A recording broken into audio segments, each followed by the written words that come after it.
সম্মানিত সুধী, আমরা একটা কিতাব থেকে কথা বলবো।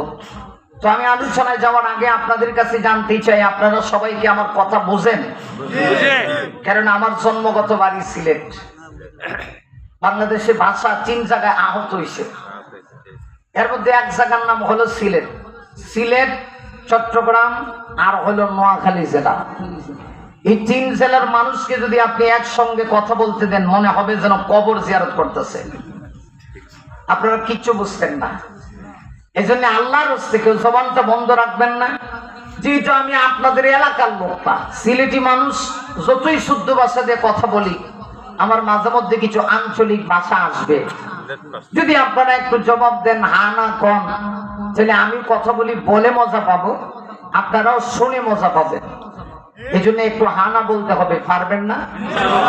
আওয়াজ দিতে পারবেন তো ইনশাআল্লাহ? তাহলে একবার সকলে আমার সঙ্গে আওয়াজ করে বলেন সুবহানাল্লাহ, আর একটু আওয়াজ করে আলহামদুলিল্লাহ, আর একটু আওয়াজ করে আল্লাহু আকবার, আর একটু আওয়াজ করে আল্লাহু আকবার। মাশাআল্লাহ, এই আওয়াজটা আমরা শেষ পর্যন্ত ধরে রাখবো ইনশাআল্লাহ। জোরে বলি ইনশাআল্লাহ। আমার ভাইরা আসুন, আমি আপনাদের সামনে